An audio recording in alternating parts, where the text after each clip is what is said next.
आज मैं वीडियो में women eyes and colourful word से रिलेटेड जितने भी इंपॉर्टेंट क्वेश्चंस होते हैं उसके बारे में डिस्कस करेंगे विथ आंसर। ठीक है। और ये सब ऐसे क्वेश्चंस रहेंगे जो आपके प्रीवियस ईयर क्वेश्चन में कई बार पूछे गए हैं और आगे भी पूछे जाने की संभावना रहती है। ठीक है। तो क्वेश्चन आपके सामने है, define the power of accommodation. तो मैंने आपको थ्योरी में ही बताया था पावर ऑफ एकोमोडेशन होता क्या बच्चा। जो आई लेंस होता है किसी भी आई का, ये मैं आई बना के आपको बता रहा हूँ बच्चा। जो आई होता है उसकी जो लेंस होती है कैसी होती है, फ्लेक्सिबल होती है। जो कॉन्वेक्स उसको कन्वेक्स शेप में उसका क्रिस्टलाइन लेंस होता है बच्चा, वो कैसा होता है, फ्लेक्सिबल होता है। यानी कि उसकी फोकल लेंथ चेंज कर सकते हैं with the help of silly muscle. जो बच्चा इसको, जो मसल्स यहाँ पे ऐसे होल्ड करके रखा रहता है इसको इस तरीके से, ये बच्चा सिली मसल्स की सहायता से हम क्या कर सकते हैं, इसकी जो फोकल लेंथ है चेंज हो जाता है।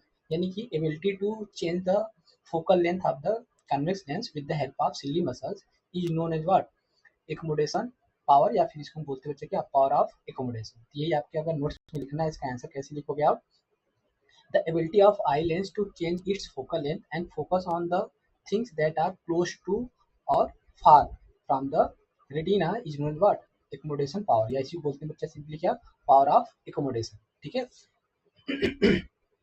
तो अब नेक्स्ट क्वेश्चन हमारे पास है कि which part of human eyes provide most of the reflection from the for the light rays entering the eyes. तो हमने बताया था बच्चा, जो मोस्ट रिफ्लेक्शन होता है बच्चा, most the part where the most reflection takes place, जहाँ से सब ज़्यादा रिफ्लेक्शन होता है बच्चा, वो पार्ट हमारा कौन सा होता है, कॉर्निया। क्या नाम होता है उसका, cornea.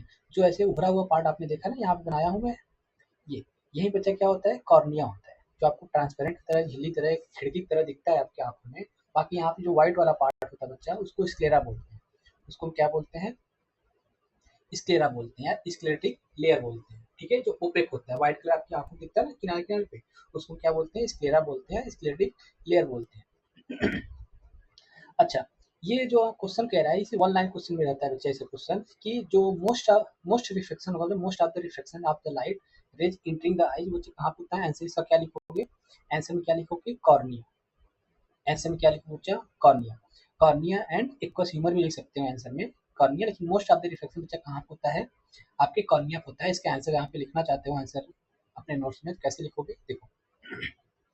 The majority of light rays entering the eyes are reflected by the cornea and aqueous humor. Aqueous humor क्या होता है? It is the liquid material present between the cornea and the eye lens. Eye lens का बच्चा corneal lens के बीच में जो present होता है liquid material, जो न्यूट्रिशन देने में हेल्पफुल करता होता है और प्रोटेक्शन के जो बच्चा आउटर लेयरिंग होता है कॉर्निया के पीछे, उसको जब प्रोटेक्शन प्रोवाइड करता है, साथ साथ उसको क्या करता है, न्यूट्रिशन प्रोवाइड करता है। अब अच्छा, नेक्स्ट क्वेश्चन हमारे पास क्या है, what happens to image distance in the eye when we increase the distance of the object from the eye. कह रहा है बच्चा, अगर image distance in the eye when we increase the distance of an object, अगर बच्चा object की distance अगर मैं इंक्रीज करता जाऊँ तो इमेज का डिस्टेंस आईज पे क्या होगा। पहली चीज तो आपको पता है बच्चा कि एक एंगल होता है, एंगल सबटेंड करता है वहां पर। जैसे ये ह्यूमन आई है ना, ये ह्यूमन आई हमने बना दिया है यहाँ पर।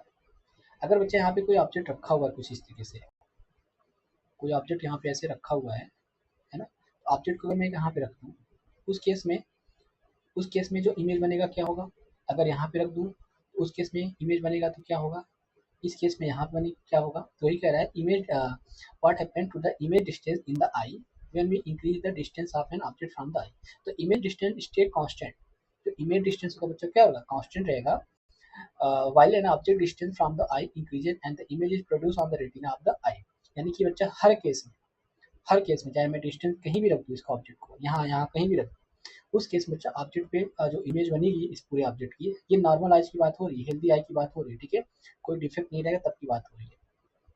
उस केस में बच्चा ऑब्जेक्ट को कहीं भी रख दूँ, इस डिस्टेंस कहीं भी रख दूँ, बस बच्चा कहीं भी रख दूंगा तो उसका इमेज हमेशा कहाँ बनेगा, रेटिना पे ही बनेगा। ऐसा नहीं कहीं और बन जाएगा कि डिस्टेंस बना रहा हूँ तो इमेज का डिस्टेंस भी चेंज होता जाएगा। नहीं, ये लेंस थोड़ी है कि image position of object change करते जाओ तो इमेज ऑफ पोजीशन क्या होता जाएगा, चेंज होता जाएगा लेंस के। नहीं, ये ह्यूमन आइज बच्चा जितने भी ऑब्जेक्ट की पोजीशन होंगी सब के लिए इमेज हमेशा कहाँ बनेगा, यही बनेगा। कहाँ बनेगा, इसी रेटिना पे ही बनेगा। तो यही चीज लिखा गया है, image distance stay constant. Image distance बोले तो बच्चा ये आपका आई लेंस होता है ना। ये डिस्टेंस यहाँ से यहाँ तक क्या रहेगा, कांस्टेंट रहेगा। ये डिस्टेंस हमेशा क्या रहेगा बच्चा, कांस्टेंट रहेगा। जो फोकस पॉइंट होगा इस लेंस के लिए, वो फोकस पॉइंट हमेशा इसी पे रहेगा, रेटिना पे लाके ही, चाहे डिस्टेंस रहेगा ऑब्जेक्ट का कुछ भी, लेकिन वो लेंस हमारा कहाँ फोकस करेगा, रेटिना पे ही फोकस करेगा। कैसे बच्चा, with the help of changing the focal length of the convex lens. जो क्रिस्टलाइन लेंस बच्चा, ये क्या होगा, जैसे दूर ऑब्जेक्ट रख दिए तो उसके लिए कर्वेचर क्या कर देगा, बढ़ा देगा। बहुत पास रख दिया तो कॉन्टेक्ट करके बच्चा फोकल लेंथ क्या घटा करके तब यहाँ पे क्या करेगा, फोकस करेगा पॉइंट को। तो आंसर कैसे लिखोगे आप, मैंने बता दिया कि image distance stay constant while an object distance from the eye increases and the image is produced on the retina of the eye। Image कहाँ बनेगा बच्चा, हर केस में इमेज की पोजीशन कहाँ मिलेगी आपको, रेटिना पे ही मिलेगी, कहीं और नहीं मिलेगी। ठीक है, तो डिस्टेंस कुछ भी रहे, इमेज पोजीशन क्या रहेगा बच्चा, इमेज इमेज डिस्टेंस क्या रहेगा, कांस्टेंट रहेगा, कांस्टेंट रहेगा। ठीक है, नेक्स्ट क्वेश्चन देखो, what happened to the pupil of the eye when the light is very bright. बच्चा कह रहा है कि अगर, इसको हटा दे रहा हूँ, अगर कह रहा है कि जो अगर ये पीपल की साइज है, जैसे यहाँ पे मैं बना रहा हूँ आपके लिए, ये आई, ये फ्रंट साइड से, ये कैसे बच्चा, ये फ्रंट साइड से। ठीक है, ये आई का बच्चा क्या है, पोर्शन है जहाँ से लाइट एंटर करता है, बाकी सब कैसा है, ये ओपेक है, इस क्लियर वाला पार्ट है। ठीक है, बाकी इसके बीच में भी क्या लगा रहता है बच्चा, प्यूपिल होता है, और किनारे पे क्या होता है, आइरिस होती है, जो कलरफुल होती है। यानी जो आपकी आंखें, जो कलरफुल मतलब जो आपकी आंखों में बच्चा कलर प्रोवाइड करता है, वो कौन होता है, आइरिस होता है। यानी colourful part of the eye is known as what, iris. ठीक है, अब कह रहा है कि अगर ब्राइटनेस बढ़ जाए, यानी कि कोई वेरी ब्राइट, बहुत ब्राइट वाली लाइट आपकी आंखों में गिरता है बच्चा, इंसिडेंट होगा, अचानक से गिरता है, जैसे आपको बाइक चला रहे हो तो आगे से कोई फ्लैश लाइट स्टार्ट करता है, हेडलाइट जब आपकी आंखों पर पड़ता है तो आपकी आंखें क्या हो जाती है, बंद हो जाती है, इमीडिएटली क्या हो जाता है, बंद हो जाता है। तो उस केस में क्या होगा बच्चा, जो पीपल होगा, जो आइरिस होगा बच्चा, तुरंत इसकी साइज को क्या कर देगा, घटा देगा। इसकी साइज को घटा करके इसकी साइज जितना बड़ा है उसकी साइज कितनी छोटी कर देगा। क्यों, क्योंकि बच्चा इस वाले पार्ट से मिनिमम क्या करेगा, लाइट को एंटी कराएगा, मिनिमम से लाइट को क्या करेगा, एंटी कराएगा। अगर बच्चा लाइट अगर डीम है, मतलब आपके आसपास अंधेरा है, कुछ है, डीम लाइट है, तो उस केस में क्या होगा बच्चा, इस पीपल ने जो पीपल की साइज है, जो आइरिस क्या करेगा, आइरिस क्या करेगा, बढ़ा देगा। आइरिस क्या करेगा, इसकी पीपल की साइज बढ़ा देगा, और मैक्सिमम अमाउंट ऑफ लाइट क्या होगा, इस पीपल से एंट्री करेगा आंखों के अंदर। ठीक, ये लिखा हुआ है, the pupil sink in size. Sink का मतलब होता है सिकुड़ना, मतलब इसकी जो साइज बच्चा क्या है, छोटी हो जाएगी। क्यों, क्योंकि बच्चा अचानक से लाइट पड़ती है तो maximum amount of light entry नहीं करना चाहिए आंखों में, लिमिटेड जितनी उसकी कैपेसिटी है आंखों की, उतना ही लाइट क्या करेगा, एंट्री कराता है अपने अंदर, वो आंखों के अंदर। किसके थ्रू एंट्री होती है बच्चे इसकी, यानी फाइनली एंट्री कहाँ से करता है बच्चा, आंखों के अंदर, ये पीपल के अंदर, पीपल के माध्यम से होता है। इसकी साइज कंट्रोल की जाती है बच्चा किसके माध्यम से, आइरिस के माध्यम से। किसके माध्यम से, आइरिस के माध्यम से। तो pupil sink in size and reduce the amount of light that can enter the eyes in the extremely bright light. अगर ये पूछ लेता बच्चा वेरी डीम लाइट के लिए, तो इसकी साइज क्या हो जाती है, बढ़ जाती है। वेरी ब्राइट लाइट की पूछेगा तो साइज घट जाएगा, डीम लाइट के लिए पूछेगा तो इसकी साइज बढ़ जाएगी। ठीक है, which part of the human eyes convey the electrical signal generated by the light sensitive cell of the retina to the brain. अब कह रहा है बच्चा, जो जहाँ पे जो ब्रेन होता है, ये जो ये जो नर्व्स, जो रेटिना बच्चा, जो यहाँ से नर्व्स निकले रहते हैं, है ना, इसको बोलते हैं ऑप्टिक्स नर्व। इसको हम क्या बोलते हैं, ऑप्टिक्स नर्व। एक्चुअली एक टाइप के सेंसिटिव सेल्स होते हैं, ये एक टाइप के नर्व सेल्स होते हैं, और ये ऑप्टिकल सिग्नल को भेज देते हैं, इसलिए इसका नाम क्या है, ऑप्टिक नर्व्स बोलते हैं। ये इलेक्ट्रिकल सिग्नल को सेंड करते हैं बच्चा ब्रेन के पास। ये नर्व्स जो, देखो नर्व्स का काम करता क्या है, ये सारे इंफॉर्मेशन को सेंड करना है ना। नर्व सेल का काम ये बच्चा इंफॉर्मेशन को, सेंसेशन को सेंड करना ब्रेन तक, पहुंचा के बताना कि वहाँ पे क्या चीज़ें हो रही हैं। ठीक है, तो यहाँ पे जितने भी लाइट सेंसिटिव सेल्स हैं, लाइट की पूरा लाइट के इंसिडेंट होने पर जितने भी लाइट की इंफॉर्मेशन होगी बच्चा, वो किसको, इस नर्व के द्वारा किसको भेजता है, ब्रेन को भेजता है। किसको भेजता है, ब्रेन को भेजता है। इसलिए इसको, इसका नाम क्या है बच्चा, ऑप्टिक नर्व भेजा है, इसलिए इसका नाम क्या नाम है, ऑप्टिक नर्व नाम है। तो ये चीज आंसर कैसे लिखोगे इसका, optic nerves convey the electrical signals generated by the light sensitive cells of the retina to the brain. यानी कि रेटिना से ब्रेन तक सिग्नल भेजने का काम कौन करता है बच्चा, ऑप्टिक नर्व करता है। कौन करता है, ऑप्टिक नर्व करता है। Got it. तो ये सब क्वेश्चन का आंसर अपने नोट्स में प्रॉपर तरीके से लिख के रखिएगा। ये सब क्वेश्चन हर बार पूछा गया है, कई बार रिपीटेड क्वेश्चन हैं ये। ठीक है, इसलिए मैं आपको क्वेश्चन और आंसर कैसे लिखना है वो भी आपको बताते हुए चल रहा हूँ आपको। ठीक है, देखो नेक्स्ट क्वेश्चन क्या है। नेक्स्ट क्वेश्चन कह रहा है बच्चा, what would have been color of the sky if there had not been any atmosphere around the earth। कह रहा है बच्चा अगर वहाँ पर एटमॉस्फेयर नहीं होगा तो जो स्काई का अपीयर होगा बच्चा, जो स्काई आपको अपीयर होगा वो उसका कलर क्या होगा, उसका कलर क्या होगा। मैंने आपको बता रखा था जब स्केटिंग ऑफ लाइट टॉपिक पढ़ा रहे थे, आपको नहीं देखा होगा स्केटिंग ऑफ लाइट, है ना, स्केटिंग ऑफ लाइट। तो जाके टॉपिक में आप सर्च करोगे प्ले लिस्ट में women eyes and colourful world में, तो उसमें आपको मिलेगा स्केटिंग ऑफ लाइट के बारे में डिटेल में पूरा पूरा मैंने डिस्कस किया हुआ है, कम से कम आधे घंटे 1 घंटे का लेक्चर। ठीक है, इसमें कह रहा है बच्चा अगर वहाँ पे एटमॉस्फेयर नहीं रहेगा तो आपको वहाँ पर स्काई कैसे दिखेगा। हमने बताया था बच्चा स्केटिंग ऑफ लाइट अकर्स होता है वहीं पर जहाँ पे एटमॉस्फेयर प्रेजेंट होता है। क्यों? क्योंकि एटमॉस्फेयर में क्या होते हैं बच्चा, ढेर सारे डस्ट पार्टिकल्स होते हैं, एयर मॉलिक्यूल्स होते हैं और भी छोटे छोटे पार्टिकल्स होते हैं, जिसकी वजह से लाइट क्या होता है, स्कैटर्ड होता है, वो अपने अपने अलग अलग डिफरेंट डिफरेंट डायरेक्शन क्या होता है, स्प्रेड हो जाता है, फैल जाता है, जिसकी वजह से वहाँ की जो रीजन दिखता है आपको, वहाँ का जो स्पेस दिखता है कैसे दिखता है, कलरफुल दिखता है। ठीक है, कलरफुल में से स्काई आपका जैसे अर्थ से देखते हो अच्छा स्काई कैसे दिखता है, ब्लू दिखता है। वैसे अगर आपको मून पे जाके भेज दिया जाए या स्पेस में जाके भेज के तब देख बोला जाए कि जाके स्काई स्काई देख के आइए, तो वहाँ पे आपको कैसे दिखेगा, ब्लैक दिखेगा। क्यों? क्योंकि वहाँ पे एटमॉस्फेयर न होने की वजह से बच्चा वहाँ पे स्केटिंग ऑफ लाइट क्या होता है, नहीं होता है। यानी कि जो वेव लाइट अलग अलग डिफरेंट डिफरेंट कलर्स के लिए जो स्केटिंग होता है बच्चा, वो वहाँ पे देखने को नहीं मिलता है। तो यही इसका आंसर कैसे लिखोगे, if there was no atmosphere surrounding the world, the sky would be black, या sky will appear black। कैसे दिखेगा बच्चा, ब्लैक दिखेगा। क्यों दिखेगा बच्चा, क्योंकि वहाँ पर ये एटमॉस्फेयर न होने की वजह से वहाँ पे स्केटिंग ऑफ लाइट क्या होगा, नहीं होगा, skating of light does not take place, does not take place, hence the sky will appear what, black। समझ में आया? तो कुछ लाइनें इसमें ऐड कर सकते हो ये अपने लिए समझाने के लिए और ज़्यादा। तो नेक्स्ट क्वेश्चन यहाँ पे देखो 40 नंबर क्वेश्चन कह रहा है बच्चा यहाँ पर, 40 नंबर क्वेश्चन कह रहा है यहाँ पर the change in focal length of the eye lens is caused by the action of what. तो बच्चा जो जो सिली मसल्स होते हैं वो जो आई लेंस को क्या करते हैं, होल्ड करके रखते हैं ऐसे, आई की आई बच्चा जिसको होल्ड करके रखते हैं इसको बोलते हैं सिली मसल्स। ये इसका फ्लेक्सिबल होते हैं, कैसे होते हैं बच्चा, फ्लेक्सिबल होते हैं। इसके माध्यम से आई लेंस की फोकल लेंथ क्या हो जाती है, चेंज होती है। यानी कि ये जब इरेक्स होता है तो इसकी फोकल लेंथ क्या होती है, बढ़ जाती है, यानी कि लेंस कैसा हो जाता है, थिन हो जाता है। जब ये कॉन्ट्रैक्ट होता है, जब सिकुड़ता है ना, सिंक होता है, तो उस केस में इसकी फोकल लेंथ क्या हो जाती है बच्चा, इसकी फोकल लेंथ हो जाता है कम। यानी कि जो थिकनेस ऑफ लेंस होता है वो कैसा होता है, बढ़ जाता है। यानी कर्वेचर बढ़ जा रहा है और फोकल लेंथ क्या हो जाता है, घट जाता है। इस केस में ये कह रहा है कि जो एक्शन होता है, इसकी जो फोकल लेंथ चेंज होता है बच्चा, जो एक्शन होता है वो कौन कराता है, किसके माध्यम से होता है, तो किसके माध्यम से होता है बच्चा, सिली मसल्स के माध्यम से। किसके माध्यम से होता है, सिली मसल्स के माध्यम। अच्छा पीपल क्या होता है बच्चा, ये पीपल क्या होता है, ये अमाउंट ऑफ लाइट को कंट्रोल करता है। यानी कि अमाउंट ऑफ लाइट कितना है, कितना अमाउंट ऑफ लाइट आइज के अंदर एंट्री करनी है, कितनी नहीं करनी है। जो ब्लैक स्पॉट होता है बच्चा, आंखों के जो सामने वाला भाग में से जो ये ब्लैक वाला पार्ट दिखता है उसको क्या बोलते हैं, पीपल बोलते हैं। उसको क्या बोलते हैं, पीपल। इसका क्या काम है बच्चा, it control the amount of light entering into I. ठीक, रेटिना क्या करता है बच्चा, रेटिना हमारा एक लाइट सेंसिटिव फोटो सेंसिटिव बच्चा क्या होते हैं, सेल्स होते हैं, रिसेप्टर्स होते हैं, फोटो रिसेप्टर्स होते हैं एक स्किन की तरह के, जो जैसे लाइट वहाँ पे इंसिडेंट होती है ऑब्जेक्ट के पास आने के, तो पूरा पूरा बच्चा एक्टिवेट होके वो वहाँ से इंफॉर्मेशन मिलता है कि रेटिना पे कैसा इमेज बना हुआ है। वो इमेज का इंफॉर्मेशन किसको भेजता है, ऑप्टिक नर्व के माध्यम से किसको भेजता है, ब्रेन को भेजता है। यानी बच्चा एक टाइप की स्क्रीन होती है हमारी आंखों के पीछे, हमारे आंखों के अंदर एक टाइप की स्क्रीन होती है ना, उसी को क्या बोलते हैं, रेटिना बोलते हैं।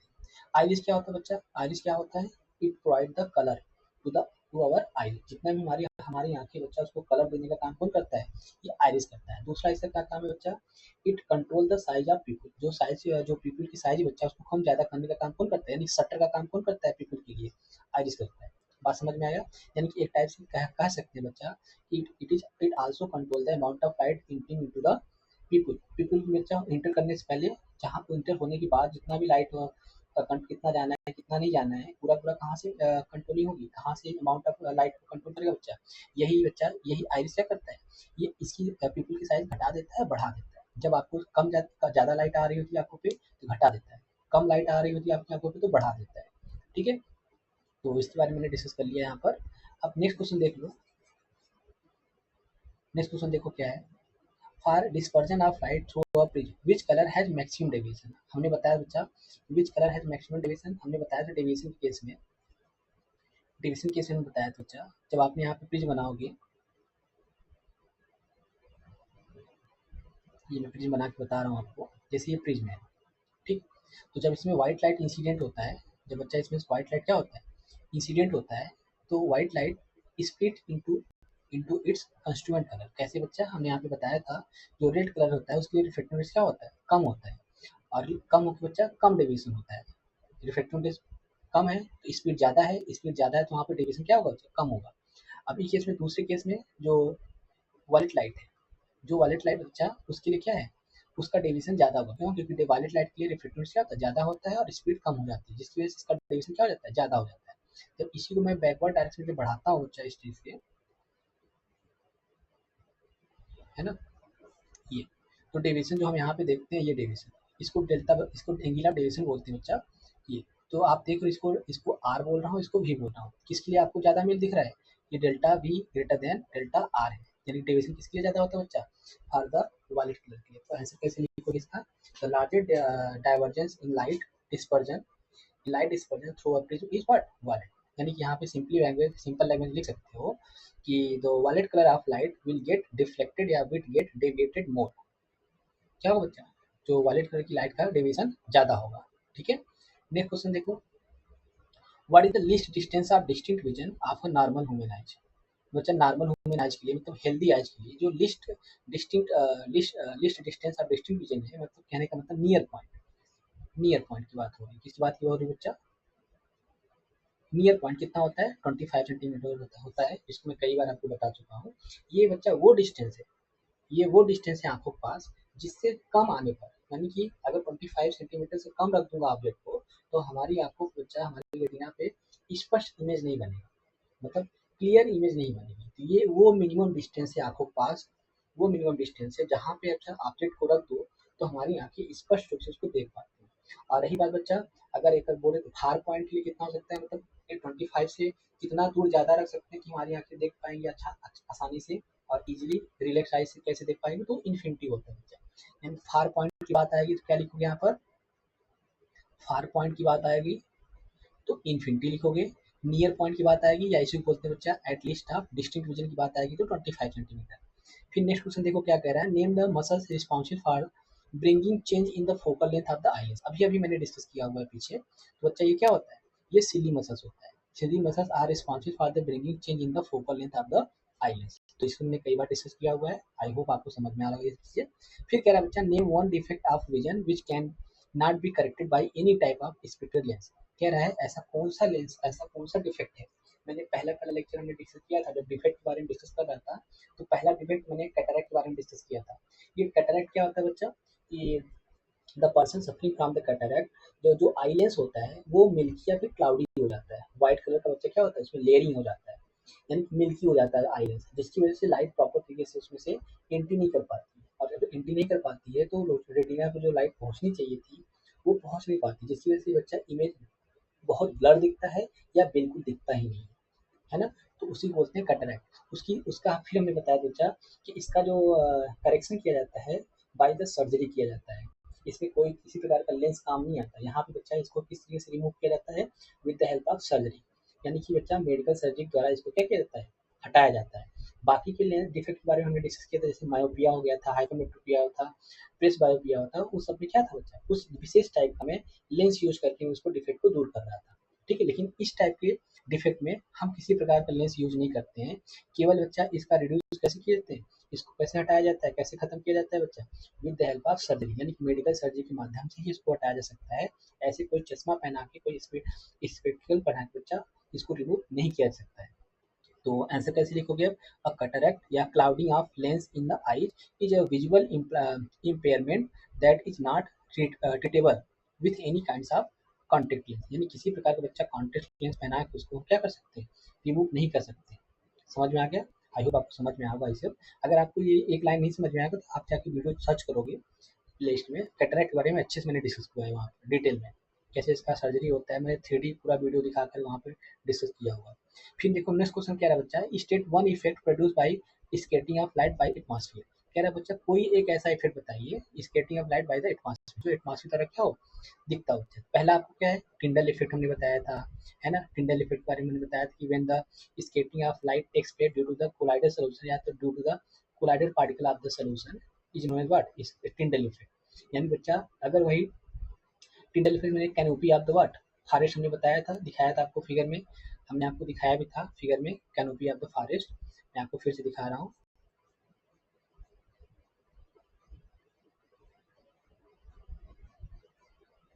देखो ये मैंने डिस्कस किया हुआ था, है ना, कैनोपी ऑफ फॉरेस्ट। इसी को बोलते हैं बच्चा क्या, ये जो एटमॉस्फेयर के जो पार्टिकल्स होते हैं, इसकी वजह से बच्चा लाइट क्या होती है, स्कैटर्ड होकर ऐसे आपको लाइन लाइन दिखती है। जब इसमें आप देखोगे पार्टिकल क्या होते हैं, पार्टिकल ऐसे दिखते हैं, ऐसे चल रहे होते हैं, छोटे छोटे पार्टिकल वहाँ पे कैसे चल रहे होते हैं, उसको हम क्या बोलते हैं बच्चा, कैनोपी ऑफ फॉरेस्ट। आपने रोशनदान घरों में भी देखोगे तो कभी कभी लाइट सब बंद हो जाती है, अंधेरा रहता है रूम में, तो वहाँ से लाइट होता है, तो रोशनदान से जब आता है बच्चा लाइट, तो कुछ इसी टाइप का दिखता है, कुछ इसी टाइप से दिखता है आपको। तो उसको वो किसकी वजह से होता है बच्चा, वो हमारा टिंडल इफेक्ट, यानी कि स्केटिंग ऑफ लाइट की वजह से ऐसा आपको अपीयर होता है वहाँ पे। ठीक है, आई होप आपको समझ में आएगा ये चीज। अब मैं नेक्स्ट क्वेश्चन डिस्कस करूंगा। इसका आंसर देख लो कैसे लिखना है आपको।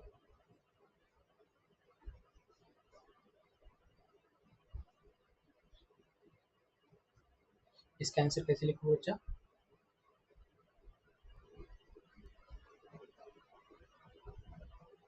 आंसर कैसे लिखोगे, टिंडल इफेक्ट। अच्छा, इसके अलावा भी ढेर सारे इफेक्ट होते हैं स्केटिंग ऑफ लाइट वजह से। जैसे बच्चा appearance of the sky as a blue, है ना, स्काई का ब्लू दिखना, ये भी हमारा क्या है, स्केटिंग ऑफ लाइट ही है, एटमॉस्फेयर के द्वारा ही होता है। बच्चा ड्यूरिंग सनसेट सनराइज, जो इसका सन होता है बच्चा कैसे दिखता है, रेडिश दिखता है, कैसे दिखता है, रेडिश दिखता है, रेड कलर में दिखता है। वो क्यों दिखता है, वो भी स्केटिंग ऑफ लाइट की वजह से ही दिखता है ना। तो एक रीजन नहीं है, कई आप कोई में से कोई एक आपको यहाँ पर दिखा सकते हो। क्या रहा है क्वेश्चन में, state one effect produce by the scattering of light by the atmosphere. तो आप कुछ भी लिख सकते हो यहाँ पर, एग्जाम्पल जरूरी नहीं टिंडल इफेक्ट हमने यहाँ पे लिखा है तो आप भी टिंडल इफेक्ट लिखिए, नहीं, आपके अकॉर्डिंग अगर आपको और भी एग्जाम्पल आपको पता है तो देखिए you can write it. Okay, देखो नेक्स्ट क्वेश्चन देखो क्या है। नेक्स्ट क्वेश्चन हमारे पास बच्चा 20 तक हमने डिस्कस किया है, बाकी क्वेश्चन मैं नेक्स्ट वीडियो में डिस्कस करूंगा। ठीक है, मिलते हैं नेक्स्ट वीडियो में।